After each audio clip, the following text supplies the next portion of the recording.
dari jurusan Teknik Kimia. Baiklah, pada video praktikum saya kali ini saya akan membahas tentang asam dan basa, dan saya akan mencoba melakukan praktikum tentang asam dan basa. Tujuan dari praktikum saya kali ini yang pertama yaitu menguji sifat asam basa larutan dengan kertas lakmus. Yaitu kan saya tentang asam basa. Jadi dia memiliki tujuan yang pertama itu menguji sifat asam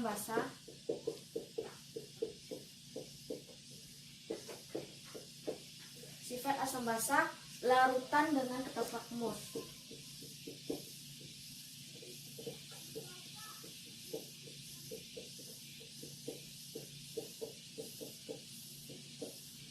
Tujuan yang kedua yaitu membuat indikator asam basa.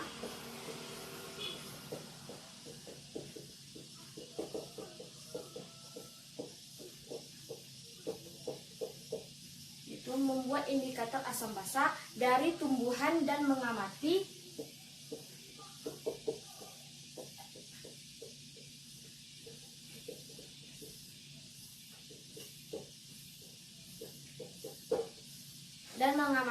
perubahan warna indikator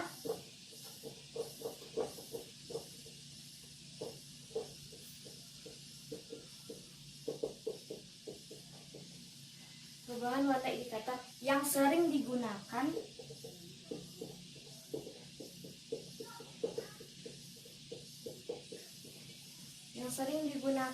dalam laboratorium.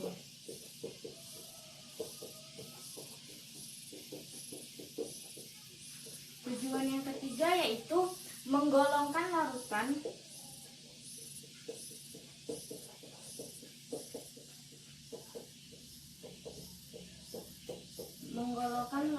asam basa kuat dan lemah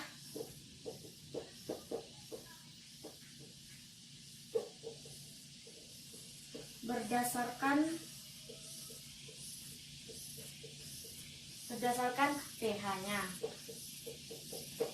Jadi untuk praktikum saya kali ini yaitu tentang asam basa, yaitu dengan tujuan yang pertama menguji sifat asam basa larutan dengan kertas lakmus.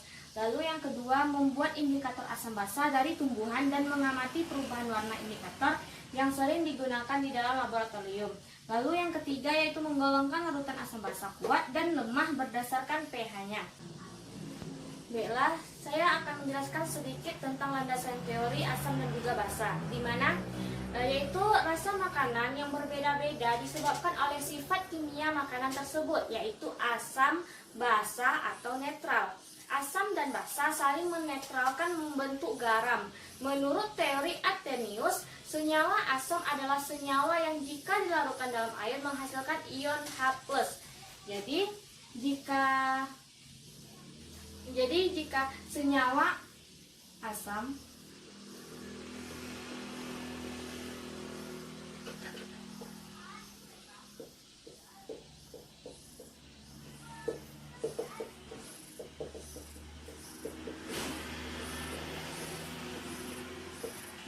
senyawa asam dilarutkan ke dalam air, maka ia akan menghasilkan ion H+.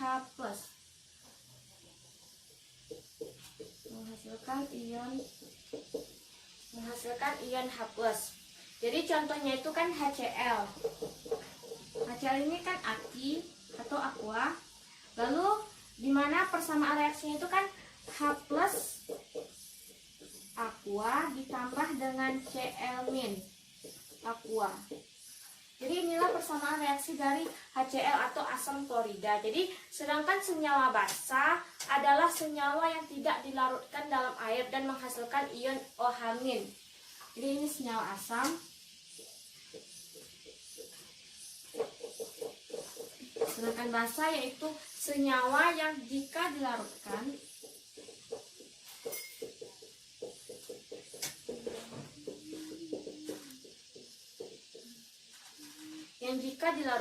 di dalam air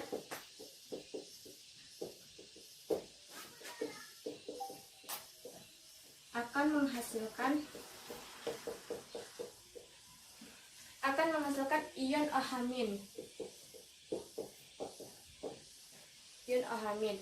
Jadi di sini contohnya tuh ada NaOH. Ini persamaan reaksi dari ini kan aqua.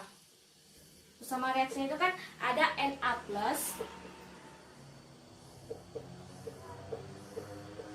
ditambah dengan OH-. Nah, inilah contoh dari basa, yaitu NaOH. Persamaan reaksinya itu Na plus ditambah dengan OH-. Jadi, untuk mengetahui apakah suatu larutan mengandung ion H+ atau ion OH- dapat diuji dengan kertas lakmus, yaitu ada dua jenis kertas lakmus, yaitu ada kertas lakmus merah dan juga kertas lakmus biru. Adanya ion H+ di dalam larutan dapat memerahkan kertas lakmus, atau lakmus biru berubah menjadi merah, atau lakmus merah tidak berubah warna. Lalu sedangkan jika adanya ion OH- di dalam larutan dapat membirukan kertas lakmus, yaitu lakmus merah akan berubah menjadi biru, sedangkan lakmus biru tetap warnanya biru, dia tidak akan berubah warna.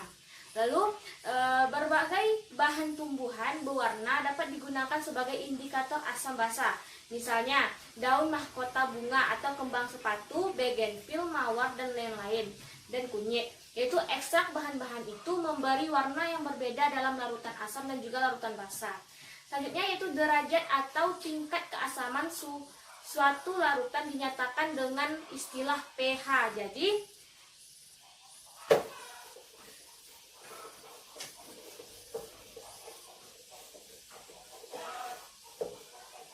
Jadi kalau pH larutan asam itu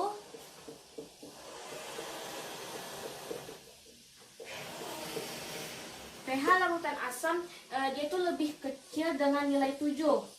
Sedangkan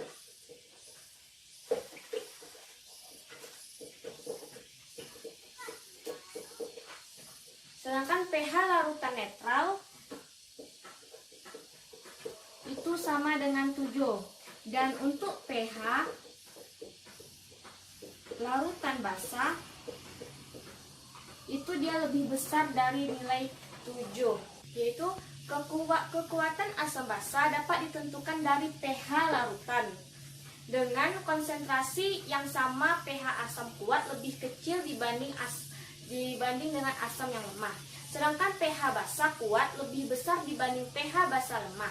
Asam kuat dalam air menghasilkan ion H+ secara sempurna, sehingga mempunyai pH kecil atau berkisar 1 sampai 3. Adapun asam lemah dalam air menghasilkan ion H+ secara tidak sempurna, sehingga mempunyai pH besar berkisar 3 sampai 5.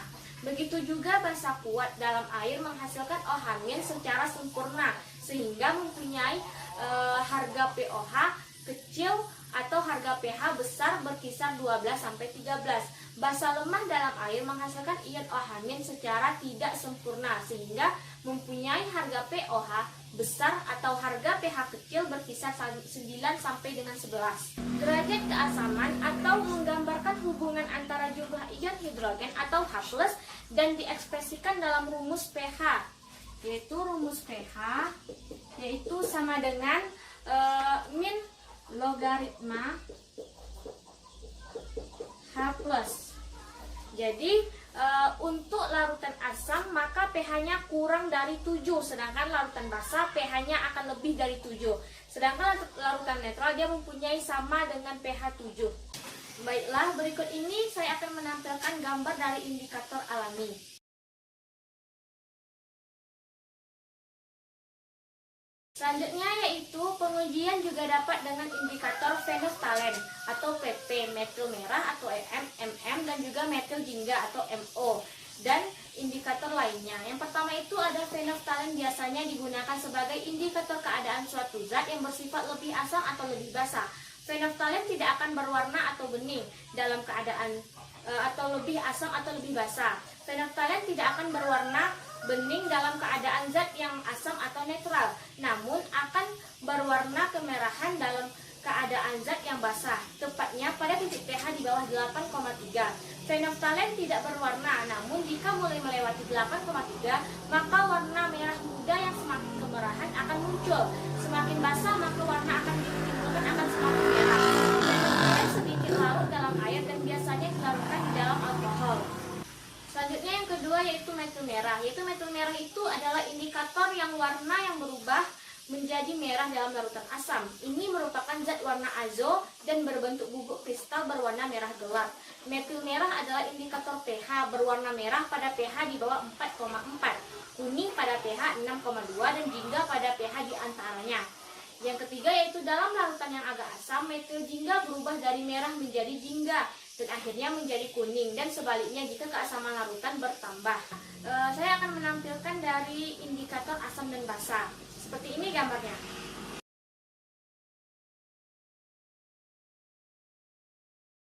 Selanjutnya yaitu saya akan membuat tabel tentang indikator dan pada perubahan warnanya.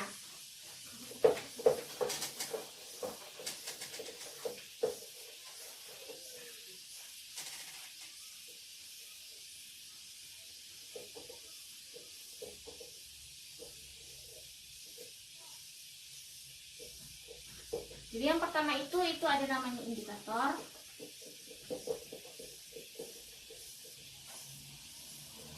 Lalu ada trayek pH.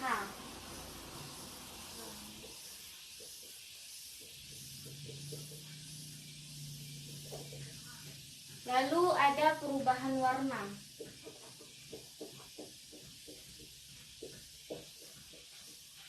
Jadi yang pertama itu indikatornya itu phenolphthalein.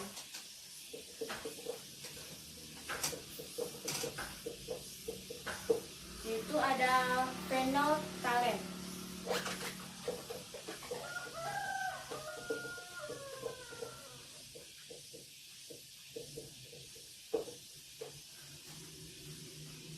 Jadi trait pH pada phenolphthalein ini yaitu memiliki 8,3 sampai dengan 10,10 pH-nya.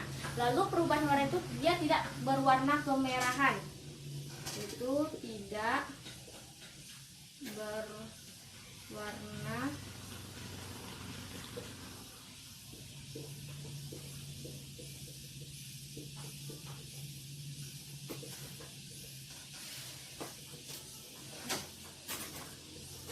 Selanjutnya yang kedua yaitu ada bromfimol biru.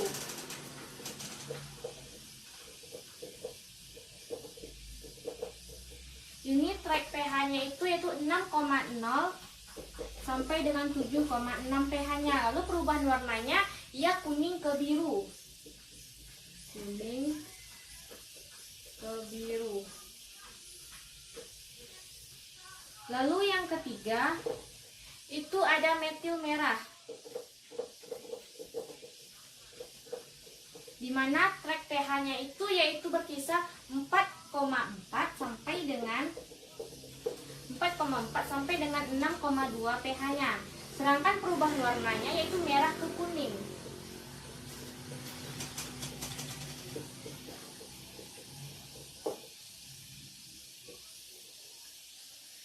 Selanjutnya yang terakhir yaitu ada yang keempat, yaitu ada metil jingga. Jadi di mana ia memiliki trait pH-nya itu 3,1 sampai 4,4 pH-nya. Lalu perubahan warnanya itu merah ke kuning.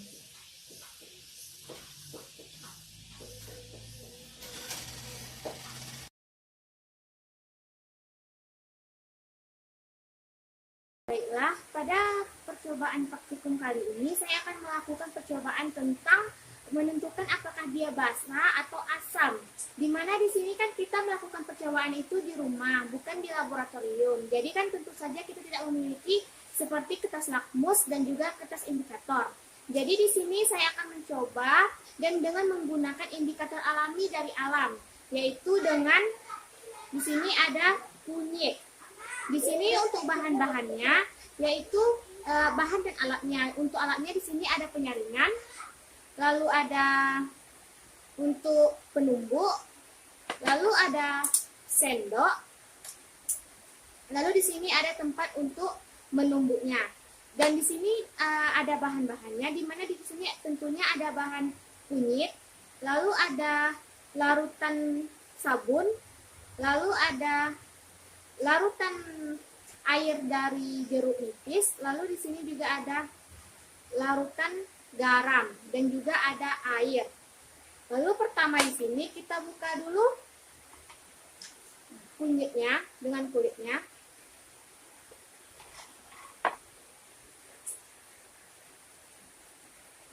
Baiklah, di sini sudah saya kupas kunyit yang tadi. Lalu selanjutnya kita tumbuk dengan penumbuk tadi. Selanjutnya yang sudah kita tumbuk tadi ini kita campur dengan air.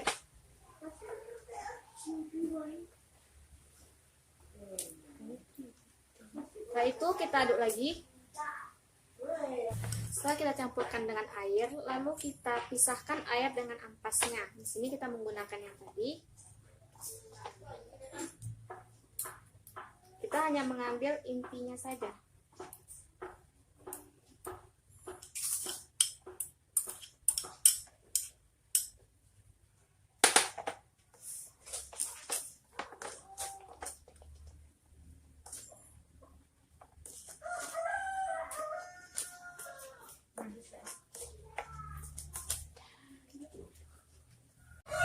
Setelah kita ambil intisarinya, lalu kita masukkan 1 sendok ke dalam larutan sabun.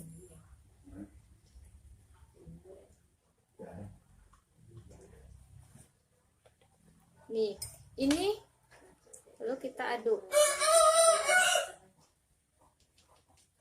Setelah itu kita masukkan lagi ke dalam air garam.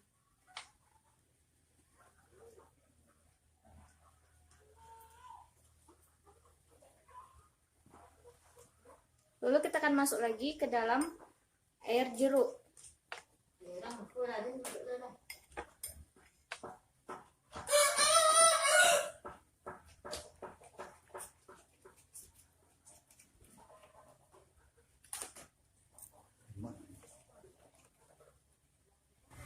Jadi di mana yang kunyit tadi ini disebut asam dan juga yang agak berwarna terang tadi disebut dengan basa.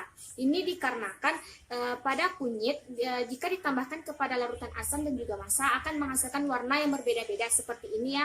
Seperti ini, yang ini tadi air sabun, ini tadi air garam, dan juga ini tadi air jeruk nipis. Jadi di mana kunyit ini bisa menjadi indikator alami dari asam dan juga basa. Jadi kesimpulan dari materi saya kali ini yaitu di mana senyawa asam ialah senyawa yang jika dilarutkan di dalam larutan maka dia akan menghasilkan ion H+. Sedangkan untuk basa, senyawa basa jika ia dilarutkan di dalam larutan maka dia akan menghasilkan ion OH-.